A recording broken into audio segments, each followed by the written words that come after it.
এখন শুনবেন আজকের গুরুত্বপূর্ণ খবরের শিরোনাম। মূত্রনালীর সংক্রমণে হাসপাতালে ভর্তি নেতানিয়াহু। দক্ষিণ কোরিয়ায় উড়োজাহাজটি বিধ্বস্ত হওয়ার আগে শেষ কয়েক মিনিটে কি ঘটেছিল? ইথিওপিয়ায় যাত্রী বোঝাই ট্রাক পড়ল, নদীতে ৬০ জন নিহত। সিরিয়ার নারীদের নিয়ে দেশটির মন্ত্রীর মন্তব্য ঘিরে সমালোচনা। হিজবুল্লাহকে হারাতে না পেরে ইসরায়েলের যুদ্ধবিরতি কার কত লাভ ক্ষতি? দক্ষিণ কোরিয়ার বরখাস্ত প্রেসিডেন্ট ইউনের বিরুদ্ধে জারি হতে পারে গ্রেফতারি পরোয়ানা। মূত্রনালীর সংক্রমণে হাসপাতালে ভর্তি নেতানিয়াহু। হঠাৎ গুরুতর অসুস্থ হয়ে পড়েছেন গাজায় গণহত্যার অভিযুক্ত ইসরায়েলের যুদ্ধবাজ নেতা বেনিয়ামিন নেতানিয়াহু। মূত্রনালীর সংক্রমণে ভুগছেন তিনি। এ কারণে রবিবার ২৯ ডিসেম্বর অস্ত্র পাচারের মাধ্যমে তার প্রোস্টেট অপসারণ করার কথা। টাইমস অফ ইসরায়েল এ খবর জানিয়েছে। খবরে বলা হয়, গত মঙ্গলবার ২৪ ডিসেম্বর জেরুজালেমের হাদাসশাহ হাসপাতালে পরীক্ষা নিরীক্ষায় জানা গেছে তার প্রস্টেট বড় হয়ে গেছে। সেটির প্রভাবে মূত্রনালীর সংক্রমণে ভুগছেন তিনি। ৭৫ বছর বয়সী নেতানিয়াহুর গত মার্চে অস্ত্রোপচার হয়। সেবার তার হার্নিয়ায় অপারেশন করা হয়। ওই সময় বেশ কয়েকজন সরকারি দায়িত্ব পালন থেকে দূরে ছিলেন তিনি। গত বছর তার হৃৎপিণ্ডে ব্লক ধরা পড়ে তখন অস্ত্র পাচারের মাধ্যমে তার শরীরে পেসমেকার বসানো হয়। এর আগে পানি শূন্যতার কারণে তাকে হাসপাতালে ভর্তি করা হয়। দক্ষিণ কোরিয়ায় উড়োজাহাজটি বিধ্বস্ত হওয়ার আগে শেষ কয়েক মিনিটে কি ঘটেছিল? দক্ষিণ কোরিয়ার সুমান আন্তর্জাতিক বিমানবন্দরে অবতরণের সময় গতকাল রোববার জুজু ইয়ারের একটি উড়োজাহাজ বিধ্বস্ত হয়েছে। ভয়াবহ এই দুর্ঘটনায় ১৭৯ জন নিহত হয়েছেন। উড়োজাহাজটি বিধ্বস্ত হওয়ার আগে শেষ কয়েক মিনিটের ঘটনা প্রবাহের তথ্য দিয়েছে দক্ষিণ কোরিয়ার পরিবহন মন্ত্রণালয় এবং অগ্নি নির্বাপন কর্তৃপক্ষ। পাঠকের জন্য তা তুলে ধরা হলো সকাল ৮টা ৫৪ মুয়ান বিমানবন্দরের এয়ার ট্রাফিক নিয়ন্ত্রণ টাওয়ার থেকে উড়োজাহাজটিকে ১ নম্বর রানওয়েতে অবতরণের অনুমতি দেওয়া হয়। সকাল ৮টা ৫৭ উড়োজাহাজটির অবতরণ পথে পাখি উড়াইউড়ার সতর্কতা দেয় নিয়ন্ত্রণ টাওয়ার। ইথিওপিয়ায় যাত্রী বোঝাই ট্রাক পড়ল, নদীতে ৬০ জন নিহত। আফ্রিকার দেশ ইথিওপিয়ায় যাত্রী বোঝাই একটি ট্রাক নদীতে পড়ে অন্তত ৬০ জন নিহত হয়েছেন। দেশটির দক্ষিণের সিদামা অঞ্চলের কর্তৃপক্ষ এ তথ্য জানিয়েছে। গতকাল রোববার সন্ধ্যায় দিদামার আঞ্চলিক যোগাযোগ দপ্তর এক বিজ্ঞপ্তিতে জানায়, সেখানকার বমা ডিস্ট্রিক্টে এ দুর্ঘটনা ঘটে। বিবৃতিতে দুর্ঘটনার বিষয়ে বিস্তারিত কিছু জানানো হয়নি। শুধু বলা হয়েছে আহত অবস্থায় উদ্ধার করা মানুষদের বুনা জেনারেল হাসপাতালে ভর্তি করা হয়েছে। দেশটির রাষ্ট্রায়ত্ত সম্প্রচার মাধ্যম ইবিসি জানিয়েছে, গতকালের এই সড়ক দুর্ঘটনার শিকার মানুষরা একটি বিয়ের আয়োজনে যোগ দিতে যাচ্ছিলেন। ইথিওপিয়ার এক প্রাণঘাতী দুর্ঘটনা মাঝে মধ্যে দেখা যায় দেশটিতে যানবাহন চালানোর মান বেশ নিম্ন। যানবাহনের ফিটনেস ও মানসম্মত নয় বলে অভিযোগ রয়েছে।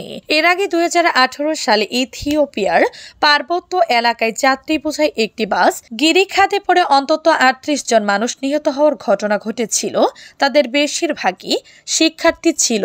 সিরিয়া নদীতে নিয়ে দেশটির মন্ত্রীর মন্তব্য ঘিরে সমালোচনা। সিরিয়ায় নারীদের নিয়ে দেশটির মন্ত্রীর মন্তব্য ঘিরে সমালোচনা। সিরিয়ায় নারীদের নিয়ে দেশটির অন্তর্বর্তী সরকারের নারী বিষয়ক মন্ত্রী আয়েশা আল দিবসের মন্তব্য ঘিরে সমালোচনা চলছে। আয়েশার মন্তব্য নিয়ে গতকাল রোববার বিতর্ক ছড়িয়ে পড়ে সামাজিক যোগাযোগ মাধ্যম ব্যবহারকারীরা তার মন্তব্য নিয়ে ক্ষোভ প্রকাশ করেন। বিদ্রোহীদের জটিকা অভিযানের মুখে ৮ ডিসেম্বর সিরিয়ার প্রেসিডেন্ট বাশার আল আসাদ সরকারের পতন হয়। এরপর দেশটিতে ঘটিত হয় অন্তর্বর্তী সরকার। এই সরকারের মন্ত্রিসভায় স্থান পাওয়া একমাত্র নারী আয়েশা। সিরিয়ায় নারীবাদী সংগঠনগুলোকে কাজ করার সুযোগ দেওয়ার বিষয়ে আয়েশার কাছে জানতে চাই তুরস্কের সম্প্রচার মাধ্যম টিআরটি। জবাবে আয়েশা বলেন, তারা যে ধরনের মডেল করতে যাচ্ছেন তার সঙ্গে যদি এই ধরনের সংগঠনের কর্মকাণ্ড যায় তাহলে তাদের স্বাগত জানানো হবে। আয়েশা বলেন, যারা আমার চিন্তার সাথে এক একমত হবে না তাদের জন্য আমি পথ উন্মুক্ত করে দিতে যাচ্ছি না। মডেলটি পর্যালোচনা করতে সিরিয়ার নারীদের একই টেবিলে বসার আমন্ত্রণ জানান আয়েশা। তার মতে নারীদের ভূমিকা ও অধিকারের প্রতি সমর্থন দিতে সিরিয়ার এই মডেলটি গ্রহণ করা উচিত। আয়েশা বলেন, কেন একটি চাপেই দেয়া মডেল গ্রহণ করা হবে? তারা এমন একটি মডেল বাস্তবায়ন করতে চান যা সিরীয় সমাজের জন্য মানানসই। সিরীয় নারীরা যেটি বাস্তবায়ন করবেন। হিজবুল্লাহকে হারাতে না পেরে ইসরায়েলের যুদ্ধবিরতি কার কত লাভ ক্ষতি? যুদ্ধ থামিয়ে নিজের জায়গায় ফিরে এটা তোমার উপস্থিতিকে শুধু আরো মহৎ ও শক্তিশালী করবে। ফিরে আসো, শহীদের রক্ত ভিজা মাটি স্পর্শ করো, এখানকার ডুমুর ও জলপাই বরণ করো। হিজবুল্লাহর প্রতি এ আহ্বান ছিল লেবাননের পার্লামেন্টের স্পিকার নাবিহ বেরির। তিনি যেদিন এই আহ্বান জানান সেই ২৬ নভেম্বরই লেবাননের সশস্ত্র সংগঠনটির সঙ্গে যুদ্ধবিরতি চুক্তি সই করেছে আগ্রহী দখলবাজ ইসরায়েল। তবে এই যুদ্ধবিরতির আগে টানা ১৪ মাস ইসরায়েলি বাহিনীর সঙ্গে লড়াই করে গেছে হিজবুল্লাহ। ইসরায়েলি হামলায় জীবন দিতে হয়েছে সংগঠনটির প্রধান হাসান নাসরুল্লাহ সহ শীর্ষস্থানীয় কয়েকজন নেতাকে। ইসরায়েলি বাহিনী নৃশংসতায় প্রাণ গেছে আরো অন্তত ৩,৮০০ জনের, আহত প্রায় ১৬,০০০। বাস্তুচ্যুত মানুষের সংখ্যাও নেহাত কম নয়, ১২ লাখ। লড়াই ১ লাখের কাছাকাছি বাড়ি ঘর ও অন্যান্য স্থাপনা গুটিয়ে দিয়েছে ইসরায়েলি বাহিনী।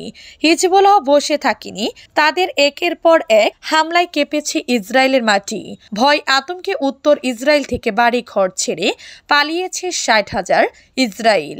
এত রক্তপাত ক্ষয়ক্ষতির পর দুই পক্ষের মধ্যে যে যুদ্ধবিরতি হলো লেবানন ও ইসরায়েলের উপর তার প্রভাব কি? ইরান সহ গোটা মধ্যপ্রাচ্যের জন্যই বা এটি কতটা স্বস্তির? উঠে এসেছে এমন নানা প্রশ্ন। আসুন উত্তর খুঁজে দেখা যাক বিশ্লেষকদের চোখে। লেবাননের একাধিক যুদ্ধক্ষেত্রে লড়াই চলার পর উত্তেজনা কমানোর চেষ্টায় ইসরায়েল ও হিজবুল্লাহর মধ্যে গত ২৬ নভেম্বর ৬০ দিনের যুদ্ধবিরতি চুক্তি সই হয়েছে। যুক্তরাষ্ট্র ও ফ্রান্সের মধ্যস্থতায় সম্প্রতি এ চুক্তি অনুযায়ী দক্ষিণ লেবানন থেকে নিজেদের সেনা সরিয়ে নিবে ইসরায়েলি বাহিনী। দক্ষিণ কোরিয়ার বরখাস্ত প্রেসিডেন্ট ইয়নের বিরুদ্ধে জারি হতে পারে গ্রেফতারি পরোয়ানা।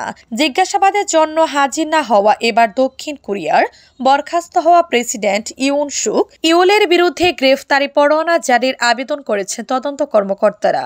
দেশের সামরিক আইন জারির কারণে ইউনের বিরুদ্ধে তদন্ত চলছে। আজ সোমবার তদন্ত দলের পক্ষ থেকে এক বিবৃতিতে বলা হয়, যৌথ তদন্ত দলগুলোর সদর দপ্তর থেকে সিউল ওয়েস্টার্ন ডিস্ট্রিক্ট আদালতে ইউন সুক ইউলের বিরুদ্ধে গ্রেফতারি পরোয়ানা জারির আবেদন করা হয়েছে। দক্ষিণ কোরিয়ার সাংবিধানিক ইতিহাসে এই প্রথম কোনো প্রেসিডেন্টের বিরুদ্ধে গ্রেফতারি পরোয়ানা জারির আবেদন করা হয়।